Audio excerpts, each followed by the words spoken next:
بسم الله الرحمن الرحيم. أرأيت الذي يكذب بالدين فذلك الذي يدع اليتيم ولا يحض على طعام المسكين فويل للمصلين الذين هم عن صلاتهم ساهون الذين هم يراءون ويمنعون الماعون. السلام علیکم ورحمۃ اللہ وبرکاتہ۔ الحمد للہ رب العالمین، الصلاۃ والسلام علی اشرف الانبیاء والمرسلین۔ رب اشرح لی صدری ویسر لی امری واحلل عقدۃ من لسانی یفقہوا قولی۔ اللهم فقہنا فی الدین، اللهم فقہنا لما تحب وترضى یا رب لک الحمد کما ینبغی لجلال وجهک العظیم سلطانک۔ اب ہم پڑھنے لگے ہیں انشاءاللہ سورہ معون۔ سورہ معون بھی مکی صورت ہے، اور بعض نے اسے مدنی بھی کہا ہے کیونکہ اس میں منافقین کا ذکر ہے، لیکن جمہور کے نزدیک یہ مکی صورت ہے۔ اس صورت کے ایک دو نام اور بھی ہے، جیسے سورۃ الدین بھی کہا جائے گا، سورۃ الدین، اور سورۃ الیتیم بھی کہا جاتا ہے، لیکن مشہور جو نام ہے وہ کیا ہے؟ یہ سورۃ المعون ہے۔ اس میں اس سورے میں 7 آیات ہیں، 25 کلمات ہیں اور 125 حروف ہیں، اور ترتیب کے اعتبار سے اس کو دیکھتے ہیں کہ مصحف میں اس کا نمبر ہے 107، اور نزول کے اعتبار سے یہ 17 نمبر پر ہے، اور مکی صورت ہے۔ ظاہر ہے کہ اس میں جو مسلمان ہوئے تھے یا جو وہ تھے تو ان کو نماز کا ذکر آئے تو نماز فرض ہو چکی تھی، اس کے بعد کی باتیں، تو یہ ساری چیزیں تو یہاں پر اللہ سبحانہ وتعالیٰ اس میں فرما رہے ہیں۔ اس صورت میں شخص کی مذمت کی گئی ہے جو اللہ کے حقوق اور بندوں کے حقوق کو پامال کرتا ہے، جو آخرت پر ایمان نہیں رکھتا، اور اس سورے سے یہ پتہ چلتا ہے کہ برے اعمال اور برے اخلاق سے انسان کو آخرت بالایمان ہی محفوظ رکھ سکتا ہے، یعنی وہی شخص برائی سے بچ سکتا ہے جس کو آخرت پر یقین ہو، جس کو مثلا کوئی گولی نہیں ہو۔ مثلا ایک بچہ ہے، اگر اس کو ایگزام کی فکر نہیں ہو تو کیا وہ رات دن پڑھائی کرے گا، یا اسکول جائے گا، یا ٹائم پر ہوم ورک کرے گا، یا محنت کرے گا، ایگزام کی تیاری کرے گا؟ نہیں۔ اس کو کس چیز کی فکر ہے کہ ایگزام کی ڈیٹ مل گئی ہے، سلیبس آ گئے ہیں، کوشچنز بتا دیے گئے ہیں، اب بہت قریب ہے، لہٰذا میں جلدی کروں، تیاری کروں اور وہ کروں، اور اس میں بھاگ دوڑ کرتا ہے۔ تو ایسے ہی ہمارے لیے تو وہ دنیا کے تو ایگزام کے ٹائم ٹیبل بتا بھی دیے جاتے ہیں، آخرت کا جو ٹائم ٹیبل ہے اس کا تو ہم کو پتا بھی نہیں ہے، بس کہا گیا کہ تیاری کرو، کب آئے گی، کب وہ ہوگا، اس کے بھی لمٹ بتا دی گئی ہے، دن نہیں بتائے گا، لیکن جو موت تمہاری آ گئی تو سمجھو وہاں سے تمہاری قیامت شروع ہو چکی ہے، تو آخرت کے دن کا انتظار کر رہے ہو، بلکہ آخرت تو تمہاری اسی دن سے شروع ہو جائے گی جس دن سے تمہاری دنیا سے تمہارا قطع تعلق ہو جائے گا، اور تم آخرت کے میدان میں داخل ہو چکے ہوگے، برزخی زندگی میں جا چکے ہوگے، جو اگلا پڑاؤ ہے تمہارا دنیا اور آخرت کے بیچ کا، تو ریزلٹ تو وہاں سے ہی آؤٹ ہو جائے گا نا تمہاری موت کے ساتھ ہی۔ تو یہاں پر یہی ہے کہ برے اعمال سے وہی بچ سکتا ہے، برے اخلاق سے وہی بچ سکتا ہے، اور جس کا آخرت پر یقین ہوگا، کہ اس کو یہ ہوگا کہ میں اگر کسی کے ساتھ برا سلوک کروں گا تو مجھے جواب دینا ہے، میں کسی کا حق ماروں گا تو مجھے جواب دینا ہے، میں اگر اللہ کے عبادات میں کوتاہی کروں گا، کمی کروں گا، تو اللہ سبحانہ وتعالیٰ کے یہاں اس کی پکڑ ہو سکتی ہے۔ سورہ فیل میں جیسے ہم لوگوں نے پڑھا الم ترا، کیا نہیں دیکھا تم نے، تو یہاں کیا ہے ارائیتا، کیا دیکھا تم نے، یعنی اللہ سبحانہ وتعالیٰ پہلے کتنی ہی آیتیں ایسی جس میں پہلے متوجہ کرتے ہیں کہ اچھا دیکھو تو صحیح، جیسے کسی کو ہم کو مثلاً کچھ کوئی چیز دکھانا ہوتا ہے تو کیا کرتے ہیں، اس کو آواز دیتے ہیں، ڈائریکٹ یہ بولتے ہیں، تو اس کو بولتے ہیں اچھا دیکھو تو پہلے ادھر پلٹ کر دیکھو تو صحیح، وہ کسی اور کام میں مشغول ہے، یا کوئی فون میں لگا ہے، یا کسی کام میں ہے، اچھا ذرا میری طرف دیکھو، جب وہ دیکھے گا دیکھو یہ چیز میں لائی ہوں، دیکھو یہ چیز میں نے بنائی، دیکھو یہ چیز کیا ہے، تو متوجہ کرنے کا ایک طریقہ۔ اللہ سبحانہ وتعالیٰ تو تمام حاکموں سے بڑھ کر حکم ہے، یعنی بہت زیادہ حکمت سے، بہت زیادہ عدل سے اور بہت زیادہ صحیح فیصلہ کرنے والے. تو یہاں ہے ارأیت، کیا دیکھا تم نے، خطاب ہے نبی صلی اللہ علیہ وسلم کو، لیکن اس کے بعد ہر شخص کو جو توجہ دلائی جا رہی ہے،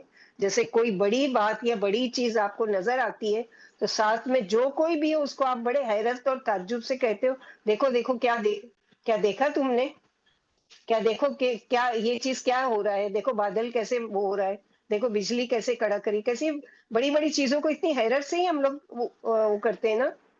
تو یہ توجہ دلانے کا ایک انداز ہے. تو پہلے مخاطب کون ہے؟ خود آپ صلی اللہ علیہ وسلم. ارائیتا، کیا دیکھا آپ نے؟ اور کہ آپ صلی اللہ علیہ وسلم کو بھی متوجہ کیا جا رہا ہے اور تمام لوگوں کی طرف کہ دیکھا تم نے اس شخص کی طرف.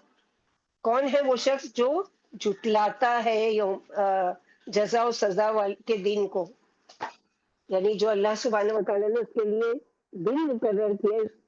اس سورے کے آخری لفظ معون کے مناسبت سے سورے کا نام بھی یہ سورہ مکی ہے، کیونکہ اس میں آخرت کا انکار، کیونکہ مشرکین مکہ اسی چیز کو نہیں مانتے تھے. تو اس آیت میں یوم آخرت کا انکار کرنے والوں کا ذکر ہے، جزا و سزا کا دن. کیا تم نے دیکھا اس آدمی کو جو قیامت کے دن کا انکار کرتا ہے؟ اور یہ خطاب ہر اس شخص کے لیے جو قیامت تک کے لوگ جو انکار کرتے ہیں، کیونکہ بہت سے لوگ آج بھی ہیں یہی دنیا سب کچھ ہے ان کے لیے، اس میں مزے کر لو، قیامت کچھ نہیں، اور ہوگی بھی تو دیکھا جائے گا.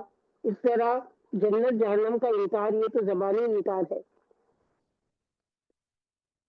تو ایک زبانی انکار کرتے ہیں اور ایک ہوتا ہے کہ عمل سے بھی انکار کرتے ہیں، یعنی زبانی اقرار تو ہے ہی مگر عمل سے یہ بتاتے ہیں کہ اس کو قیامت کے دن کی کوئی فکر نہیں. کیونکہ فکر ہو تو اس دن کے لیے آدمی کوشش بھی کرے، اللہ کو راضی کرنے کے بارے میں بھی سوچے، کیونکہ ایسے ہی ہمیں آزاد نہیں چھوڑ دیا گیا، بلکہ کرامن کاتبین محافظ موجود ہیں. جیسے کہ عمر رضی اللہ عنہ ہمیشہ اپنے خطبے میں یہ کہا کرتے تھے کہ تم خود اپنا محاسبہ کر لو اس سے پہلے کہ تمہارا حساب لیا جائے، تمہارا محاسبہ کیا جائے. تو ہم سب کو اپنا دیکھنا ہے کہ ہمارا کتنا ایمان ہے آخرت پر. اگر آخرت پر ایمان ہوگا تو ہماری نمازوں میں بھی کوالٹی ہوگی، ہماری لوگوں کے ساتھ معاملات میں بھی کوالٹی ہوگی، اور ہماری دوسروں کے ساتھ تعلقات میں بھی کوالٹی ہوگی. اپنا حق کو چھوڑ کر دوسروں کا حق دینے کی فکر ہوگی. تو یہاں پر یہی ہے کہ ارائیت الذی یکذب بالدین، کیا دیکھا آپ نے جو جھٹلاتا ہے دین کو، یعنی الدین کا لغوی معنی کیا ہے؟ جیسے عربی میں محاورہ ہے کما تدین تدان، یعنی جیسا کرو گے ویسا بدلہ پاؤ گے، عربی کی کہاوت ہے. اسی سے لفظ دین بھی ہے، قرض، یعنی وہ مال جو کسی کو دیا جاتا ہے. ایک دین ہے، ایک دین ہے. دین یعنی قرض ہوتا ہے، اور ایک دین یعنی بدلہ، جزا و سزا. تو اور دین یعنی دین اسلام بھی ہے، تو اس کو وہ لازمن لوٹانا، یعنی دین کا معنی کیا ہے کہ قرض یعنی وہ مال جو کسی کو دیا جاتا ہے تو اس کو لازمن لوٹانا ہوتا ہے. تو دین میں بدلہ، حالانکہ صدقہ میں کیا ہے کہ اس کا واپس نہیں لیا جاتا، اور نہ ہی صدقہ دینے والے کی یہ سوچ ہوتی ہے. چاہیے کہ بدلے میں کوئی میری تعریف کرے، کوئی میرا شکریہ ادا کرے یا مجھ پر احسان کرے. اور دین سے مراد وہ دین جس میں لوگوں کو اعمال کا بدلہ ملے گا جو آج وہ اس دنیا میں کر رہے ہیں. اچھے کام کو اچھا بدلہ، برے کام والے کو برائی کے ساتھ. تو جو مانے ہی نہیں یوم الدین کو، وہ کیوں اپنی اصلاح کرے گا؟ کیونکہ اس کے اندر وہ ڈر ہی نہیں جس کی وجہ سے اپنے آپ کو برائی سے روکے. یعنی جیسے ہوتا ہے نا کہ مثلاً کوئی شخص گاڑی چلا رہا ہے اور اس کو سگنل پر لگے کیمرے کا سائن دکھ جائے، یا پتا ہو کہ فلاں سگنل پر یا فلاں راستے پر ٹریفک پولیس ہمیشہ موجود ہوتا ہے، تو کیا وہ پھر بھی اتنی لاپرواہی سے گاڑی چلائے گا؟ ایسے ہی جس شخص کو یہ یقین ہو جائے کہ میرے رب ہر وقت مجھے دیکھ رہے ہیں، تو کیا وہ پھر بھی غفلت والی زندگی گزارے گا؟ تو قیامت کے دن ہر ایمان جہاں انسان کو نیکیاں کرنے کی قوت دیتا ہے، وہاں اس کو برائیوں سے بچنے کی قوت بھی دیتا ہے. لیکن جو اس دین کے دین کو ہی جھٹلا دے تو اس کو کیا پرواہ ہوگی کہ اس کے لیے وہ کیا تیاری کرے گا. دوسرا دین کا کیا ہے کہ ابن عباس رضی اللہ عنہ کہتے ہیں کہ اس سے مراد احکامات الہی ہے. الدین کا معنی کیا ہے؟ احکامات الہی، یعنی دین اسلام کو جھٹلانے والا. تو ایسا شخص جس کا یوم آخرت پر ایمان ہی نہیں ہے تو ایسا شخص کفر کر رہا ہے دین اسلامی احکام اپنی احکام الہی میں. تو ایسا شخص جو اپنے آپ کو مسلمان تو کہتا ہے مگر اللہ کے احکام کو نہ کرتا ہے نہ مانتا ہے، نہ نماز نہ روزہ نہ حلال و حرام کی تمیز، بلکہ وہ تو دین کا اور اس کے احکامات کا مذاق اڑایا کرتا ہے. کبھی جنت کا، حجاب کا، کبھی داڑھی کا، کبھی مولانا، کبھی کپڑے، اور یہ سب وہ اپنے اوپر ایک مصیبت سمجھتا ہے اس چیز کو. یعنی اللہ تعالیٰ کی جو بھی احکامات ہے، جو بھی اللہ سبحانہ و تعالیٰ نے ہم پر ایک طرح سے وہ لگائی نا کہ آخرت پر تمہارا یقین ہے، ایمان ہے. تو ایک مسلمان کو ایسا ہونا چاہیے، اس کا لباس ایسا ہونا چاہیے، اس کی عادت و اطوار ایسی ہونی چاہیے، اس کا یہ رہن سہن ایسا ہونا چاہیے کہ وہ منفرد لگے.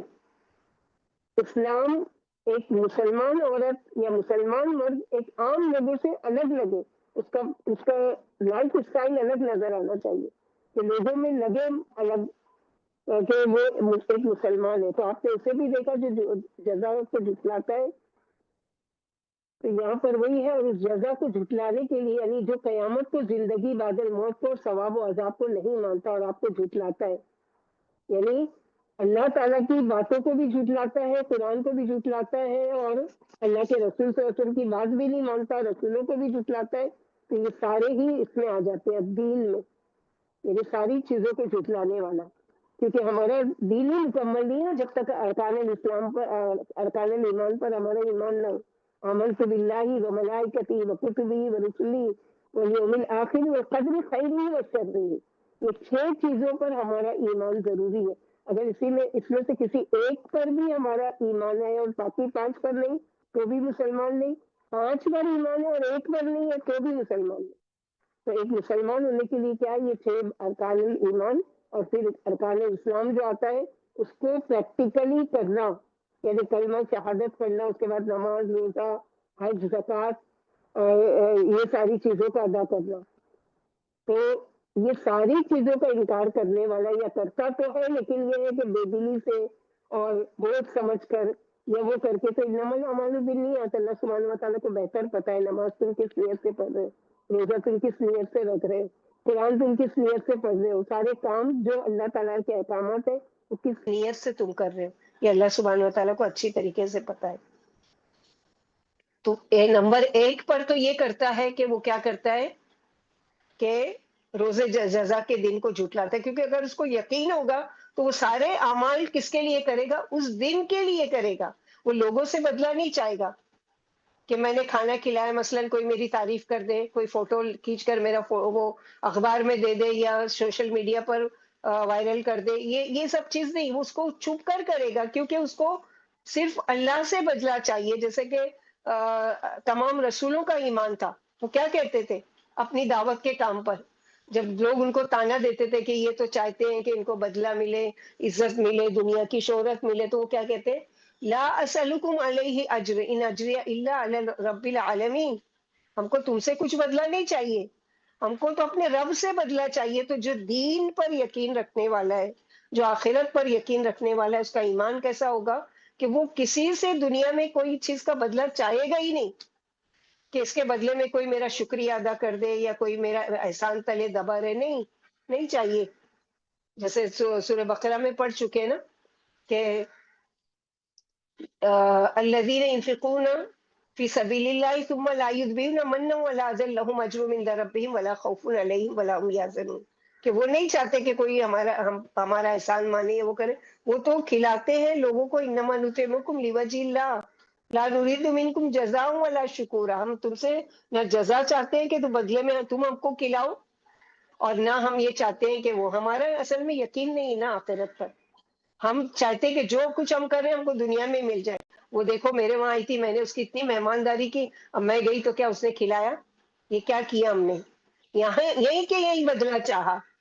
جبکہ ہمارا بدلہ کہاں کے لیے ہونا چاہیے کہ ہم آخرت کے دن سوچے کہ اللہ تعالیٰ ہم کو اس دن جو کھلائیں گے ویسا کوئی کھلا سکتا ہے، کوئی بھی نہیں وہ کر سکتا. دوسرا اس کا جرم کیا ہے، پہلا جرم تو یہ ہے کہ انکار ہی کر دیتا ہے، جھٹلا ہی دیتا ہے آخرت کے دن کو. دوسرا اس کا جرم کیا ہے، فَذَلِكَ الَّذِي يَدُعُّ الْيَتِيمَ، پھر یہ ہے کہ وہ یتیم کو دھکے دیتا ہے. دھکے دینے سے مراد صرف ہاتھ سے دھکا دینا نہیں ہے، بلکہ ان کو اپنے ہاتھ سے ایذا اور تکلیف دیتا ہے، اور ان کے جو حقوق ہیں وہ ادا نہیں کرتا. اپنے بچوں اور ان میں فرق کیا جاتا ہے، بلکہ ان پر ظلم کیا جاتا ہے.